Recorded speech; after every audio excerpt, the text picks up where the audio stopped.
বনি বনি ঘোরে রামচন্দ্র, খুঁজে ফেরে সীতা মায়েরে, সঙ্গে লক্ষণ সাথে খোঁজে। তো ভাই, বনবাসের সময়টা খুব খারাপ যাচ্ছিল। দুষ্ট রাবণ হরণ করে নিয়ে গেছিল সীতা মাকে। ঘন জঙ্গলের গভীরে একজন চণ্ডালের মেয়ে অপেক্ষা করছিলেন যে কখন প্রভু রামের সেই পবিত্র চরণ ওই জঙ্গলে পড়বে। হ্যাঁ ভাই, ওই মহিলার নাম ছিল মাতা শবরী। হাত জোড় করে পদচিহ্ন দেখে সীতারামজি স্বয়ং এসেছেন। প্রভু রামকে স্বয়ং সামনে দেখে মাতা শবরীর তো আনন্দের সীমা রইল না। মাতা শবরীর ঝুড়িতে জংলি জাম ছিল। আনন্দের বশবর্তী হয়ে মাতা শবরী প্রতিটা জামকে চেখে দেখার পর সেটা প্রভু রামকে অর্পণ করলেন।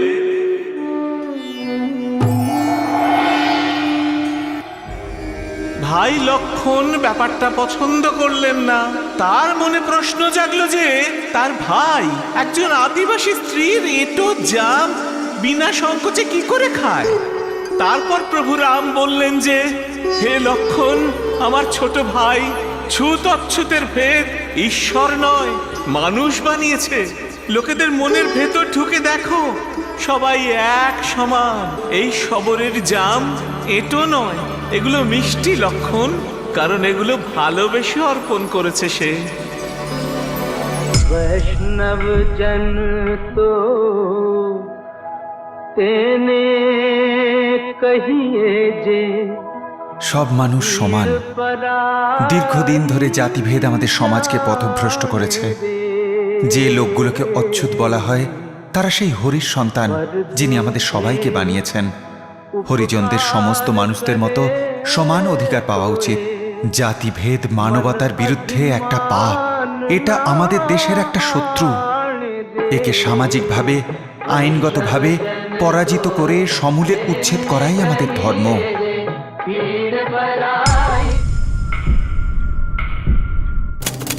আমাদের দেশের সংবিধানের আর্টিকেল 17 পরিষ্কার বলা হচ্ছে, আনটাচেবিলিটি মানে অস্পৃশ্যতার কোনো রূপকে প্রশ্রয় দেওয়া আইনত অপরাধ, যার জন্য শাস্তিও হতে পারে।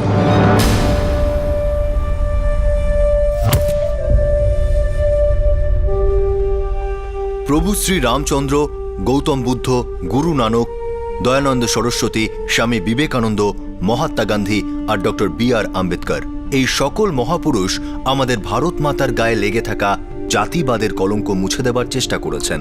কিন্তু আজও গণতন্ত্র হওয়া সত্ত্বেও আধুনিক ভারতে এই হাজার বছর ধরে চলতে থাকা অসুখ রয়ে গিয়েছে।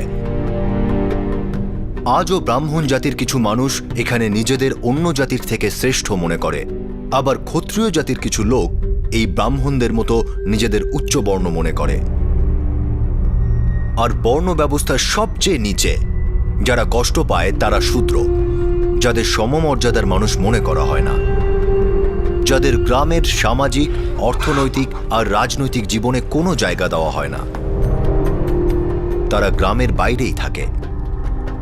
উন্নতির পথে চলা তো দূরের কথা, নিচু জাতের মানুষ গ্রামের রাস্তা দিয়েই চলতে পারে না। এদের ছায়াকেও অশুভ মনে করা হয়, আর তাদের কাঁচা পথ দিয়েই যাতায়াত করতে হয়। কিন্তু হ্যাঁ, শূদ্রদের পরিশ্রমের ফসল সম্পর্কে জাতিবাদীদের কোনো আপত্তি নেই।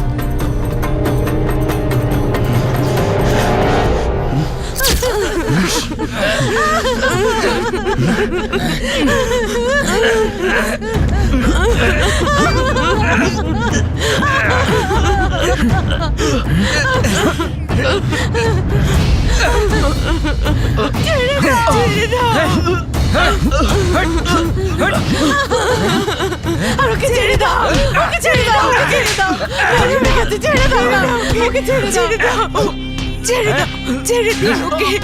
প্রধান সাহেব, আমার স্বামীকে ছেড়ে দিন, আমি আপনাকে হাত জোড় করছি, ওকে বাঁচিয়ে নিন।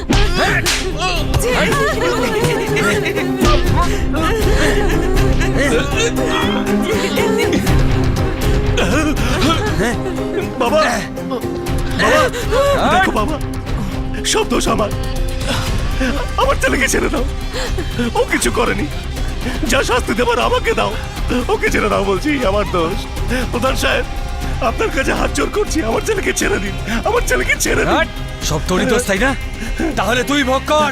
হাট! বাবা! হাট! হাট! হাট! আরে আমার বাবাকে ছেড়ে দাও। হাট! হ্যাঁ? হ্যাঁ? হাট! হাট! হাট!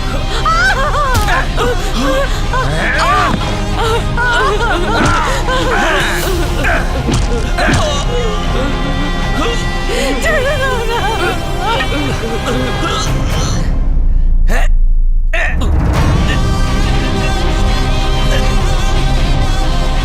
ছেড়ে দাও, ছেড়ে দাও।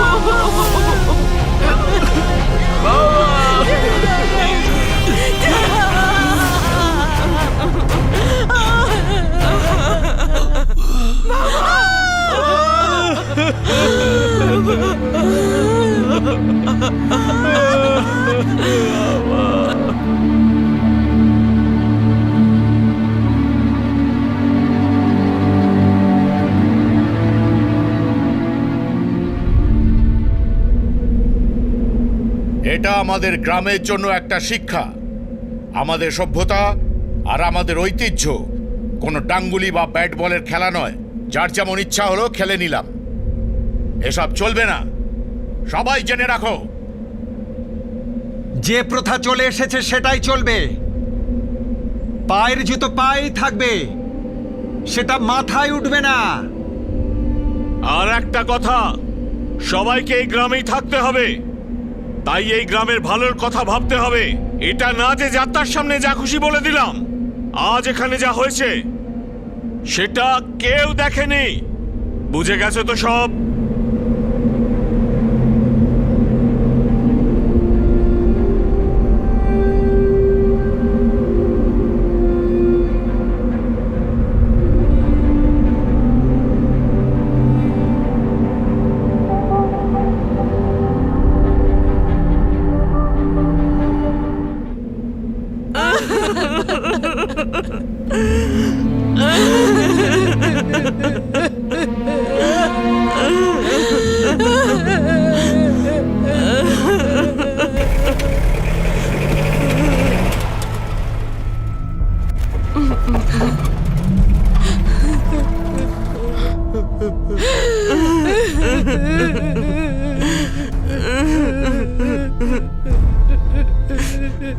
কারা করেছে?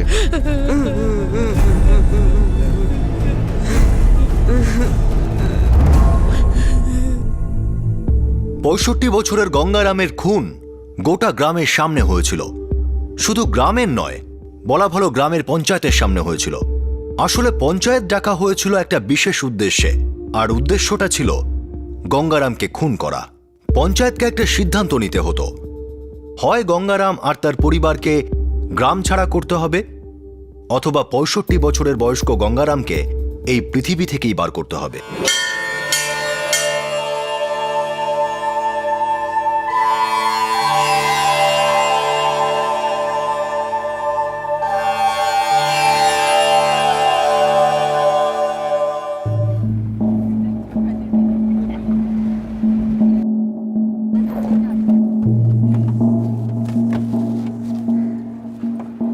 নমস্কার, আসুন আসুন ঠাকুর অমরজিৎ বাবু, আসুন। মঙ্গল হোক, মঙ্গল হোক, ঈশ্বর তোমার মঙ্গল করুন। ঠাকুর সাহেব, আমি আপনার জন্যই অপেক্ষা করছিলাম। আপনাকে ছাড়া কি করে পূজা শুরু করব? কি সুন্দর কথা বলেন আপনি পুরোহিত মশাই। আসুন। হ্যাঁ হ্যাঁ, চলুন ভিতরে চলুন। আসুন।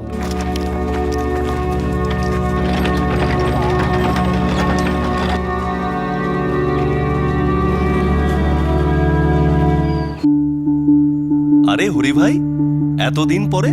গঙ্গারাম বাবু, মুখ মিষ্টি করুন। আরে আগে সুখবরটা তো শোনাও। আমার আদরের মেয়ে সাধনার পাকা দেখা হয়ে গেছে। 20 মে বিয়ে, আর মাত্র 1 মাস পরে। এ তো দারুণ ব্যাপার হরি ভাই, খুব ভালো খবর শোনালে তুমি। বিয়েতে তো যেতেই হবে ভাই।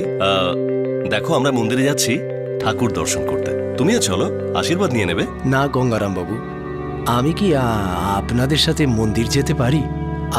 আপনারা বরং এগোন, আমি তো শুধু মিষ্টি দিতে এসেছিলাম। হরি ভাই, আগে ঠাকুরকেও তো মিষ্টি খাওয়াতে হবে। এসো এসো এসো ভাই, তোমরা এসো এসো এসো এসো।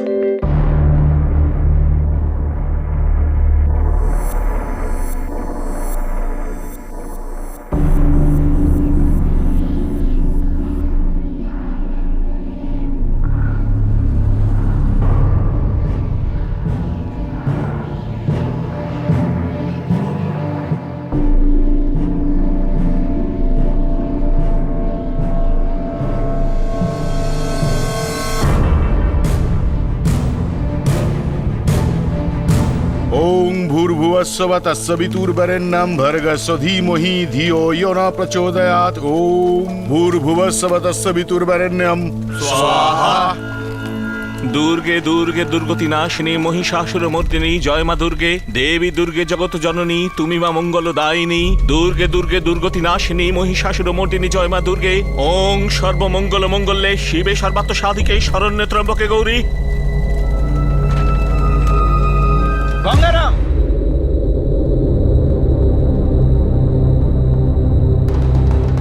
পাগল হয়েছ?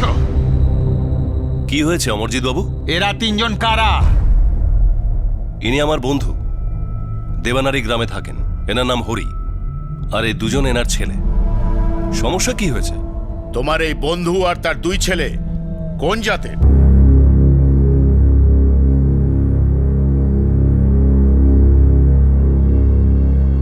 দেখো গঙ্গারাম, আমি তোমাকে এর আগেও অনেকবার বলেছি, এই নিচু জাতের লোকগুলোর এই মন্দিরে আসা বারণ। তুমি আমাদের বোকা ভেবেছ? এদের মুখে লেখা আছে এরা নীচ জাতি, এরা শূদ্র। অমরজিৎ বাবু, ঠাকুর মশাই, আমি এর আগেও আপনাদের অনেকবার বলেছি যে আমি জাতপাতকে মানি না, উঁচু নিচু মানি না। আমি ভগবানের দ্বার সকলের জন্য খোলা। এটা মন্দির, ঠাকুরদের জমিদারি নয় এটা। চুপ করো গঙ্গারাম। ঠাকুর সাহেব এই গ্রামের সর্বের সর্বা, আর যবে থেকে এই মন্দির নির্মাণ হয়েছে ঠাকুর সাহেব এটা দেখাশোনা করেন। এই মন্দিরের নিয়ম আছে, আর তোমার মানায় বা না মানায় সেই নিয়ম বদলাবে না। ভগবানের মন্দিরে শুধু ভগবানের বানানো নিয়ম পালন করা হয়, আর ভগবান সবাইকে সমানভাবে ভালোবাসেন। এই উঁচু নিচুর নিয়ম শুধু পাষণ্ডদের জন্য হয়, আসল ভক্তদের জন্য নয়। যাক, আমার ভগবানের সাথে কথা বলা হয়ে গেছে, তাই আমার আপনাদের সাথে কথা বলার কোনো উৎসাহ নেই। হরি ভাই, চলে এসো এসো।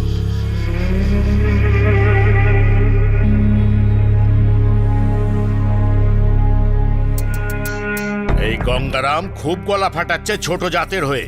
এই পাগলা ঘোড়াকে যদি এখনই লাগাম না পড়ানো হয় তাহলে গোটা গ্রাম উচ্ছন্নে চলে যাবে, অশুদ্ধ করে দেবে গোটা গ্রামটাকে। এখন যা করবার পঞ্চায়েতকেই করতে হবে, আর খুব কঠিন সিদ্ধান্ত নিতে হবে। আমাদের ধর্ম সংকটে আছে পুরোহিত মশাই।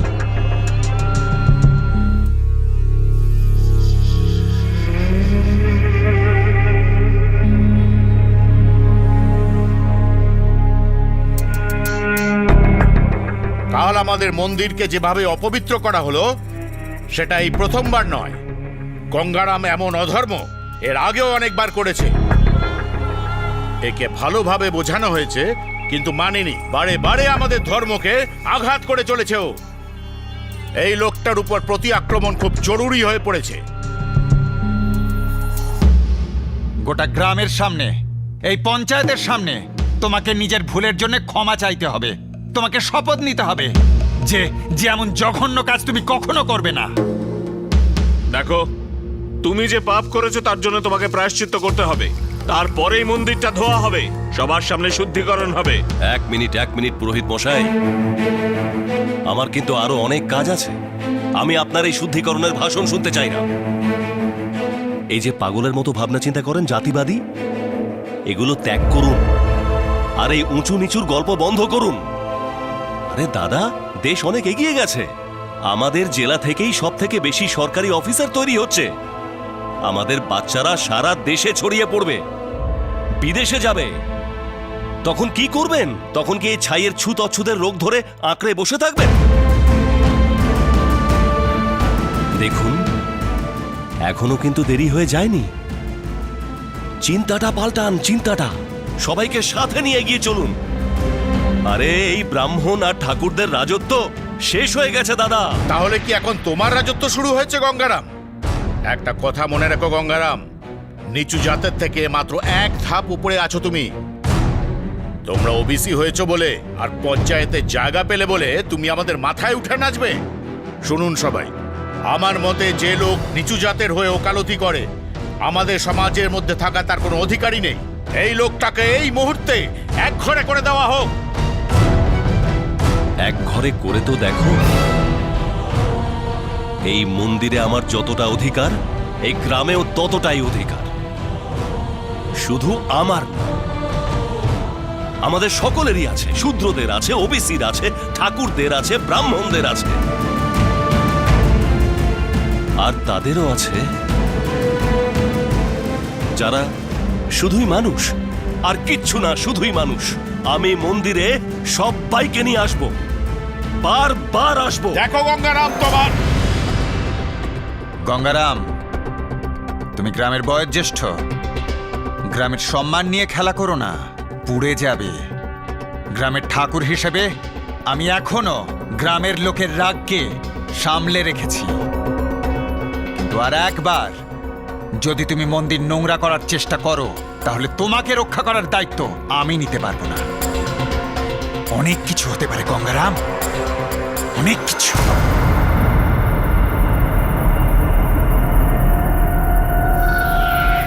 গঙ্গারাম একজন অন্য ধরনের মানুষ ছিলেন। উনি অনেক দিন আগেই জাতপাতের শিকল ছিঁড়ে ফেলে গ্রামের সবাইকে আপন করে নিয়েছিলেন। ওনার বন্ধুত্ব শুধু মানবতা দেখত, জাত নয়। উনি নিচু জাতির অধিকারের জন্য লড়াই করতেন। ওনার স্বপ্ন ছিল শূদ্ররাও বুক চিতিয়ে নিজের অধিকার চাইবে, মাথা উঁচু রাখবে। দেখো এই ধানটা বাঁচিয়ে কাটবে। হ্যাঁ, কাটো কাটো, কিচ্ছু হবে না। এটা কি এভাবে কাটবে? হ্যাঁ, ঠিক আছে, ঠিক আছে। কিছুই নেই। এই যে এইভাবে কাটবে।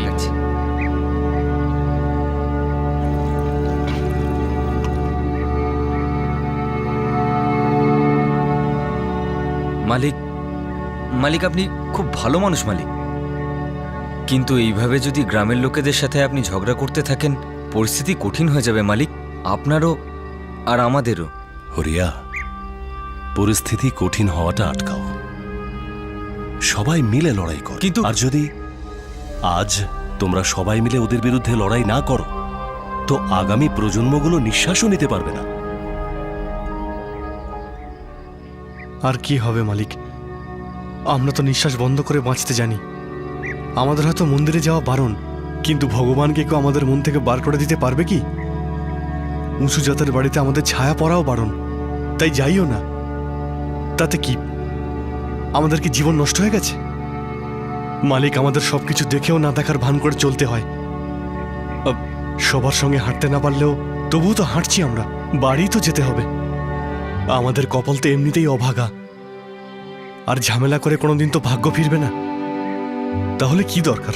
কাশী, তোমার ভাবনা মনের ওষুধ হতে পারে, যন্ত্রণার ওষুধ নয়। আর এরপর গোটা জীবনটা একটা সমঝোতা হয়ে রয়ে যাবে কাশী।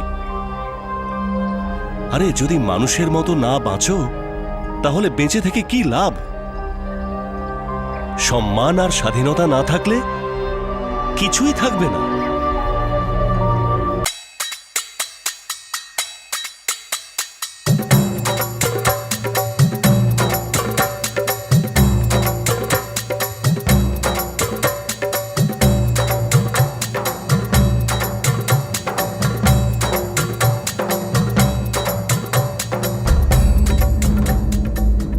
দেখো, এত ভাবছো কেন? যদি যাবার ইচ্ছে হয় যাও। খুব দোটানায় পড়ে গেছি সাধনার মা।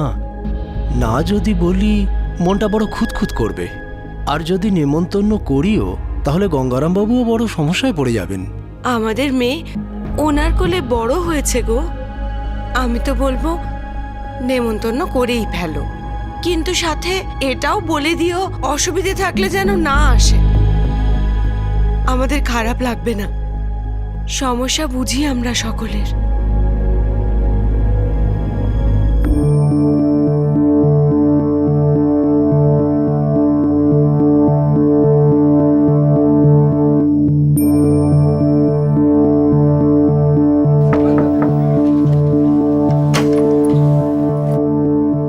আরে হরিদাদা, নমস্কার। নমস্কার।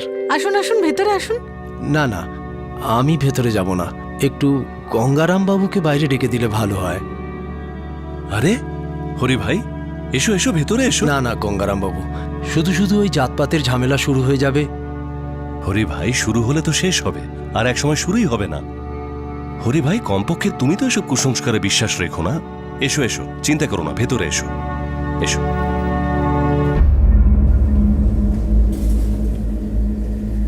বসো হরি ভাই। আরে ওখানে নয়, এখানে বসো। আরে হরি ভাই, মেয়ের বিয়ের কার্ড দিতে এসেছো আর এমন করছো যেন অপরাধ করে ফেলেছো। কি করব গঙ্গারাম বাবু, মনে ভয় হয় যদি জাতপাতের ঝামেলা শুরু হয় তাহলে আমরা সমস্যায় পড়ব। আরে হরি ভাই, বন্ধুতে আবার লাভ ক্ষতি কি? আমাকে কার্ড নিতে হবে আর মেয়েকে আশীর্বাদ দিতে হবে, ব্যাস। এখান থেকেই দেবেন গঙ্গারাম বাবু, দয়া করে বিয়েতে আসবেন না। আপনাকে না ডাকলে আমি শান্তি পেতাম না। আরে হরি ভাই, আমি যদি আমাদের মেয়ের বিয়েতে না আসি তাহলে আমি কি শান্তি পাবো? দেখো হরি ভাই, এবার থেকে এই ভয়কে গুলি মারো, বুঝেছো? মেয়ের বিয়েতে আমি যাবই যাব। আর একটা নতুন যুগ, নতুন রেওয়াজ তৈরি করব। গৌরী, তুমি হরি ভাইয়ের জন্য একটু জল খাবারের ব্যবস্থা করো। এক্ষুনি আনছি। কি যে করি, আমার নিমন্ত্রণ করতে আসাটাই উচিত হয়নি। এখন কোনো একটা অমঙ্গল তো হবেই হবে।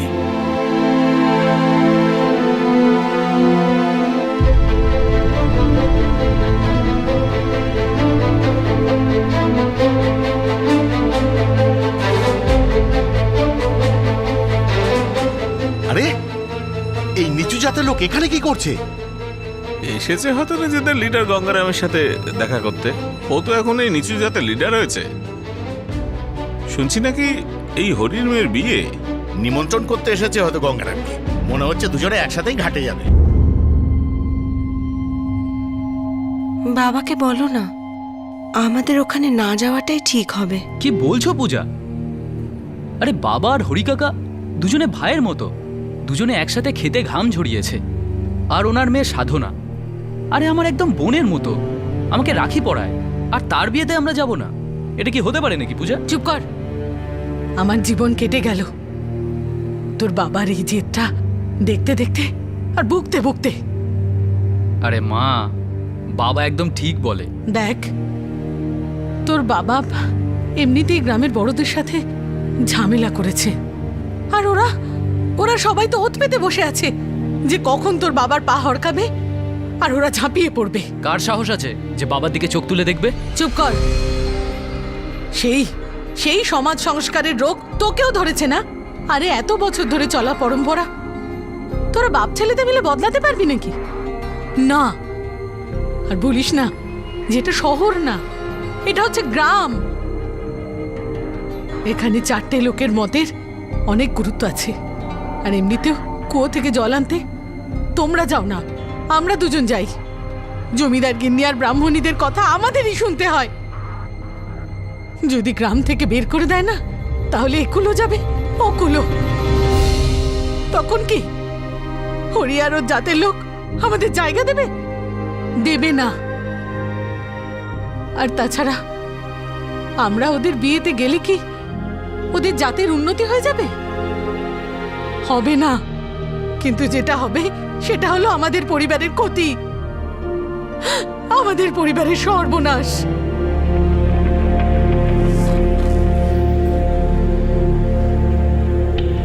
অজয়, তোর মা ঠিক বলেছে। তোর আর বৌমার জীবন নষ্ট করার কোনো অধিকার আমার নেই। আমার চিন্তা আমার জন্যই ভালো। আর এমনিতেও আমার জীবন তো শেষ হয়ে এসেছে। বাবা, এমন কথা বলো না।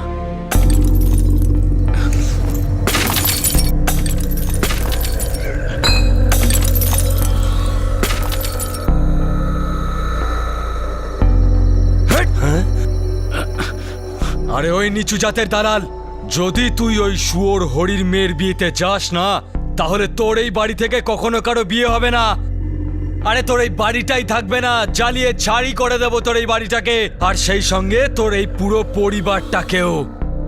আরে নিচু জাতের সাথে যদি তোর এতই ভালোবাসা থাকে, তাহলে জানা নরকে, নরকে গিয়ে ওদের সাথে মাখামাখি কর। কে আটকেছে তোকে? আর যদি তুই দেখতেই চাস না, তাহলে তোর বউ আর তোর বৌমাকে আমার কাছে পাঠিয়ে দিস। আমি দেখিয়ে দেব যে আসল পরম্পরা কাকে। Welcome to Beaton world. How may I assist you? নতুন ফ্ল্যাটের জন্য একটা স্ট্যান্ড ফ্যান আর কুলার নেব। এই পচা গরম থেকে একটু স্বস্তি চাই। বাজার চলতে সব ব্র্যান্ড আর ভরসাযোগ্য নয়।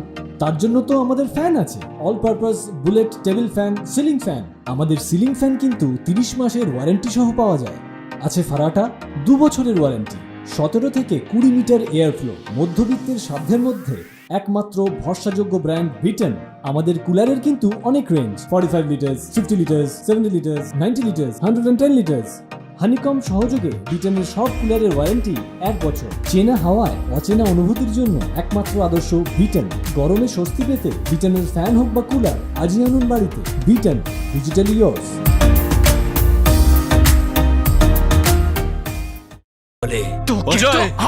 না বাবা, না না, সাবধান করে কে।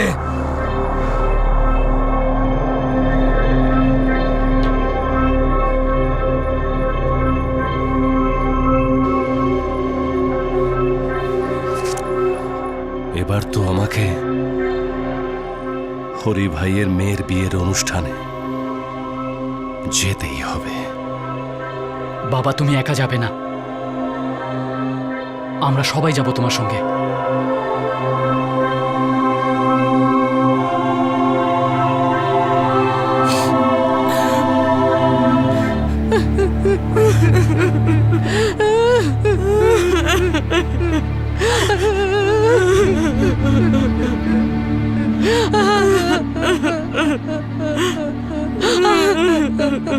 তোমার বাবা শূদ্রের মেয়ের বিয়ের অনুষ্ঠানে গেছিলেন বলে তাই ওনাকে প্রাণে মেরে ফেলা হলো?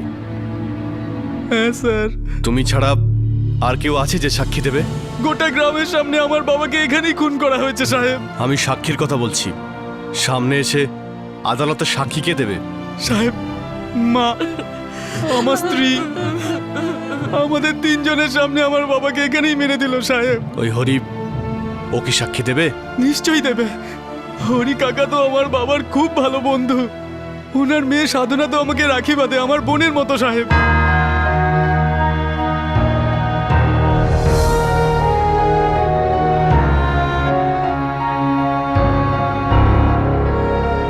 আরে ব্যাস ব্যাস ব্যাস ব্যাস, সুখী।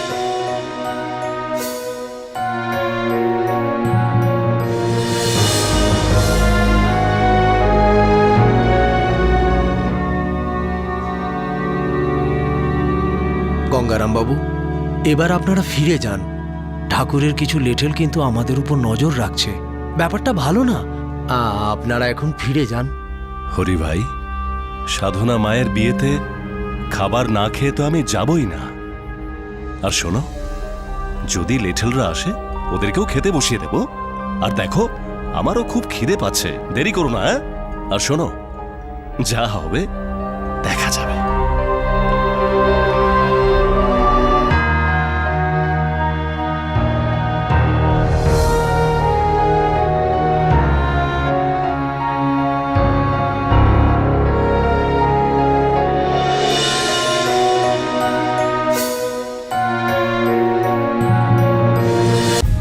গঙ্গারাম তার শূদ্র বন্ধু হরির মেয়ের বিয়েতে গিয়েছিল।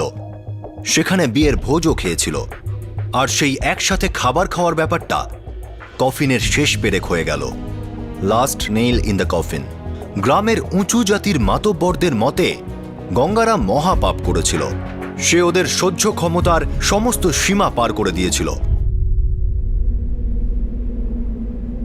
বারে বাহ, মদ খেয়ে খালি বোতল অন্যের বাড়িতে ছুঁড়ে মারাটা, এটা অধর্ম নয়? কারো বাড়িতে গিয়ে তাদের মা বোনেদের নোংরা নোংরা গালাগালি দেওয়া, এটা অধর্ম নয়? নিজের কোনো প্রিয় বন্ধুর মেয়ের বিয়েতে গিয়ে উপস্থিত থাকাটা, এটা অধর্ম হয়ে গেল। মহা পাপ হয়ে গেল। ওয়ার্নিং দিয়েছিল না পঞ্চায়েত তোদেরকে যে নিচু জাতির সাথে মেলামেশা করা বারণ? সবার আগে আমি এটা বলে দিচ্ছি যে আমি এমন বেআইনি ফতোয়াকে মানি না। দ্বিতীয় কথা হলো, কেউ উঁচু বা নিচু নয়, সবাই সমান। এটা আমার জীবন,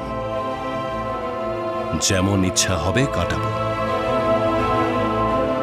নিজের ক্ষমতায়। আপনারা যা করতে চান করে নিন।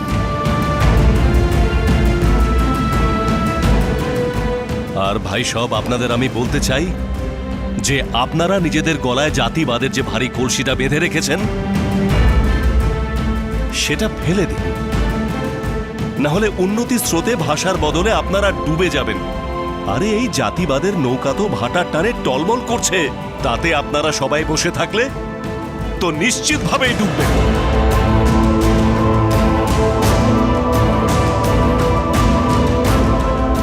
চলো গুরু, চলো। এই লাতখোর ভূতেরা কথায় বুঝবে না। আজ এখানে এমন একটা শিক্ষা দেওয়া হবে যেটা গোটা গ্রাম মনে রাখবে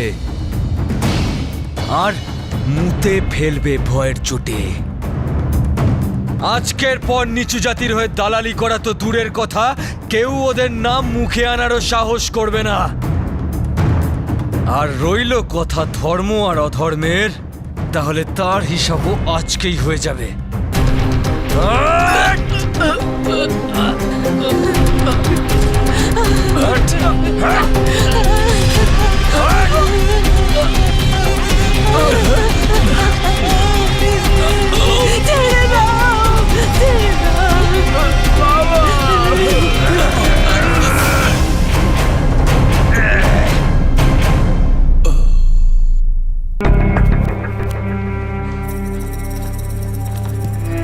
গাড়িতে তোলো। দারোগা, জামিনের আগে আমার ছেলের গায়ে যেন আঁচও না পড়ে। চিন্তা করবেন না অমরজিৎ বাবু, আমি তো শুধু আমার ডিউটি পালন করছি। যে লোকটার খুন হয়েছে তার ছেলে আপনার ছেলের বিরুদ্ধে খুনের অভিযোগ দায়ের করেছে, হেফাজতে তো নিতেই হবে আমাদেরকে।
সাহেব, সাহেব আপনি অভিজিৎ সিং আর ওর লোকেদের ছেড়ে দিলেন? আমি কাউকে ছেড়ে দিইনি, ওদের জামিন হয়েছে, কিন্তু এফআইআর ওদের নাম এখনো লেখা রয়েছে। চার্জশিট হবে, মামলা চলবে। সাহেব, অভিজিৎ সিং আর ওর লোকেরা গোটা গ্রামের সামনে আমার বুড়ো বাবাকে খুন করেছে। আপনি ওদের শাস্তি দিয়েই ছাড়বেন। দেখো অজয়, শাস্তি দেওয়াটা হলো আইনের কাজ, আর আমাদের কাজ হলো অপরাধীকে তার সামনে দাঁড় করানো। কারোর কথা শুনে কাউকে অপরাধী করা যায় না, সবাইকে সামনে এসে নিজেদের সাক্ষী দিতে হয়। আর এখনো পর্যন্ত তোমরা তিনজন ছাড়া কোনো গ্রামবাসী সাক্ষী দিতে আসেনি। কি করে আসবে সাহেব? গোটা গ্রামে আতঙ্ক ছড়িয়ে আছে, কেউ টু শব্দ করতে পারে না। আর কেউ যদি কিছু বলতে চেষ্টাও করে, সোজা গ্রাম ছাড়া পুরো এক ঘরে করে দেবে, না হলে আমার বাবার মতো তাকেও খুন করে দেবে।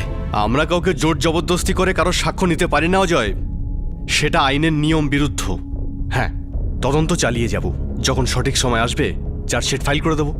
একটা উপদেশ দিচ্ছি, মনে রেখো জীবনটা কিন্তু মূল্যবান, সেটা যত্ন করে রেখো, এটাকে হারিয়ে ফেলো না, আর এটা হারিয়ে গেলে আর পাবে না।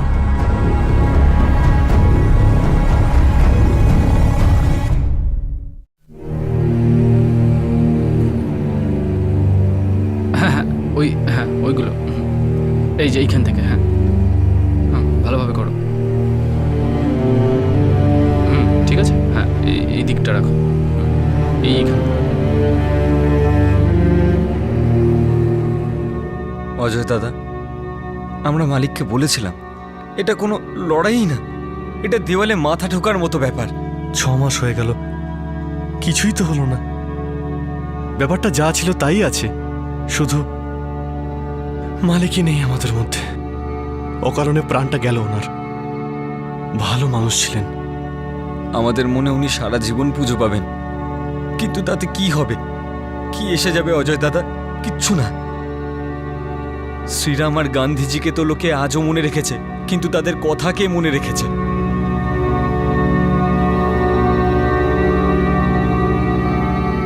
ভুলটা আমিই করেছিলাম। না আমি ডাকতাম, না উনি আসতেন, আমার বন্ধুর প্রাণ বেঁচে যেত। এই কেসটা এখন জেলা আদালতে আছে, কিন্তু একে এখন পারিবারিক শত্রুতার কেস বলা হচ্ছে, বরং জাতিবাদী সন্ত্রাসকে সম্পূর্ণ অস্বীকার করা হচ্ছে। লোকাল মিডিয়া ছাড়া এই কেস জাতীয় স্তরে কোনো এক্সপোজারই পায়নি। আজকের আমাদের এই মডার্ন সমাজে জাতিবাদের এমন নমুনা দেখলে হয়তো অনেকেই চমকে উঠবেন, আর প্রশাসন তো এই ঘটনাকে পুরোপুরি অস্বীকারই হয়তো করে দেবে। কিন্তু এটা কঠোর সত্যি যে আমাদের দেশের বহু এলাকায় জাতিবাদ এখনো তুমুলভাবে বিরাজমান। এই কিছুদিন আগে একটা নিউজ রিপোর্ট পাওয়া গিয়েছিল যে একজন লোক বিয়ের 3 বছর পর নিজের স্ত্রীকে খুন করে দেন, কারণ তার স্ত্রী ওনার কাছে নিজের জাত লুকিয়েছিল। স্ত্রীর জাত স্বামীর জাতের থেকে নিচু ছিল, সেই দম্পতির এক সন্তানও ছিল। কিন্তু বাস্তবে এই জাতিবাদকে এতটা গুরুত্ব কেন দেওয়া হয়? সংবিধানের আর্টিকেল 17 অস্পৃশ্যতা, আনটাচেবিলিটিকে অপরাধ মনে করা হয়। পিছিয়ে পড়া জাতিদের জাতিবাদের খাত থেকে তুলে আনার জন্য সরকার অনেক রকম স্কিম আর যোজনা বানিয়েছে। কিন্তু এই সব কিছু সত্ত্বেও এই ভয়ঙ্কর ছায়া আমাদের সমাজের পিছু কেন ছাড়ছে না? হয়তো এই কারণে যে জাতির নামে বিভক্ত সমাজের প্রতিটা অংশ নির্বাচনের সময় ভোট ব্যাংকের রূপ ধারণ করে বলে। এটা বলা কি ভুল হবে যে জাতিবাদ আসলে একটা রাজনৈতিক ব্রহ্মাস্ত্র যা দিয়ে সরকার গড়া বা ফেলা যায়? ভগবান রামের শবরীর এঁটো জাম খাওয়া, গান্ধীজির আনটাচেবিলিটির বিরুদ্ধে আন্দোলন করা, বা আমাদের সংবিধানের আর্টিকেল 17, এই সমস্ত কথা আমাদের ড্রয়িং রুমের ইন্টেলেকচুয়াল ডিসকাশনে উঠে আসে। জাতিবাদের ইতিহাস নিয়ে প্রবল তর্ক হয়, কিন্তু বাস্তব পরিস্থিতির অন্ধকারে আলোর সেই কিরণটা যদি আসে তো কোথা থেকে আসবে? Hope against hope. শুধু এটাই আশা করা যায় যে সাধারণ মানুষ আর বুদ্ধিমান প্রশাসন জাতিবাদের এই ভয়ঙ্কর সংকেত বার্তাকে শুনবে আর সেই সব পদক্ষেপ নেবে যার ফলে আমাদের সমাজে সঠিক অর্থে সাম্য প্রতিষ্ঠিত হবে আর প্রতিটা নাগরিক বাঁচার আর উন্নতি করার সমান সুযোগ পাবে। আপনাদের সাথে আবার দেখা হবে, ততক্ষণ নিজের খেয়াল রাখবেন, সুরক্ষিত থাকবেন। জয় হিন্দ।